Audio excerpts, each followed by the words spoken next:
اعوذ باللہ من الشیطان الرجیم بسم اللہ الرحمن الرحیم۔ السلام علیکم ناظرین، لاہور ہائی کورٹ کی ججمنٹ ہے عابد علی وغیرہ ورسز اسٹیٹ۔ اس کیس کو چیف جسٹس عالیہ نیلم صاحبہ نے سنا ہے۔ اس میں کرمنل اپیل ہے، کرمنل ریویژن ہے، مرڈر ریفرنس ہے۔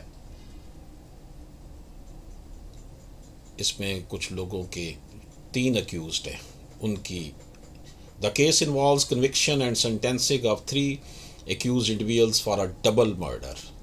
2 لوگوں کا قتل ہوا ہے جی۔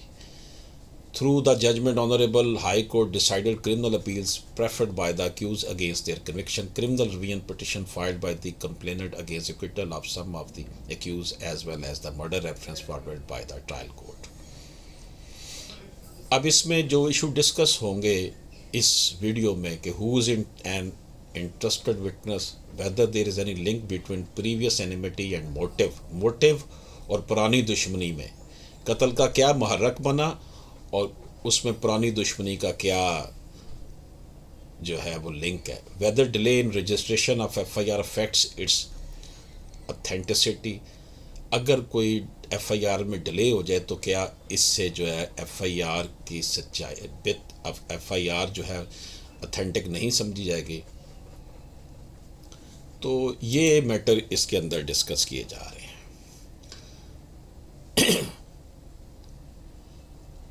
تو اس میں جو پہلا کویسچن ڈسکس ہوا وہ تھا کہ انٹرسٹڈ وٹنس کون ہے۔ گواہوں کو مقتولین کے قریبی رشتہ دار ہونے کی بنا پر انٹرسٹڈ پرسن اور اتفاقیہ گواہ کہا گیا۔ انٹرسٹڈ پرسن کا مطلب یہ ہے کہ گواہ کا ملزم کو سزا دلوانے میں کوئی ذاتی مفاد یا دشمنی شامل ہو۔ یہ گواہ کسی انتقام یا ذاتی وجہ کی بنیاد پر ملزم کو مجرم ٹھہرانے میں دلچسپی رکھتے ہوں۔ پرانی کوئی دشمنی اور قتل کرنے کے محرک کے درمیان کیا تعلق ہے؟ عدالت نے کہا کہ دشمنی 2 دھاری تلوار ہے جو دونوں طرف چل سکتی ہے۔ ایک طرف یہ جرم کے ارتکاب کے لیے ملزم کو محرک فراہم کرتی ہے، جبکہ دوسری طرف یہ مدعی کو اپنے دشمن کو جھوٹے مقدمے میں ملوث کرنے کا موقع فراہم کرتی ہے۔ یعنی پریویس انیمیٹی اور موٹیو جو ہے، موٹیو کی موجودگی صرف ملزم کو مجرم ثابت کرنے کے لیے کافی نہیں ہوتی۔ جھوٹے الزامات لگانے والے کے ذہن میں بھی مختلف وجوہات ہو سکتی ہیں۔ FIR کے اندراج میں تاخیر اس کی ساکھ کو کیسے متاثر کرتی ہے؟ مدعی واقعے کی اطلاع دینے میں 7 گھنٹے کی تاخیر کا مناسب جواز پیش کرنے میں ناکام رہا۔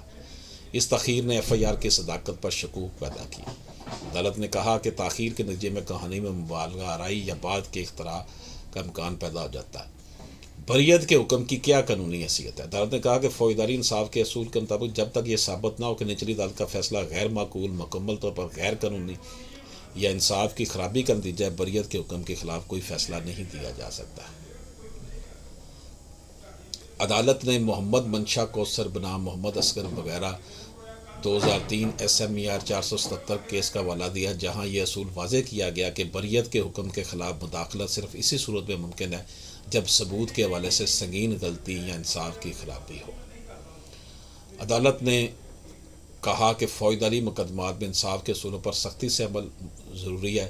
گواہوں کی گواہی، FIR کی تاخیر اور محرک جیسے عوامل کو شک کی بنیاد پر مسترد نہیں کیا جا سکتا، لیکن ان کی جانچ محتاط انداز میں کی جانی چاہیے۔ تو ناظرین کرام، اس میں جو چیز دیکھی گئی وہ یہی تھی کہ یہ امپورٹنٹ جو ہیں وہ میٹر ہیں جن کو دیکھا جانا ضروری تھا۔ اجازت دیجیے، اللہ حافظ۔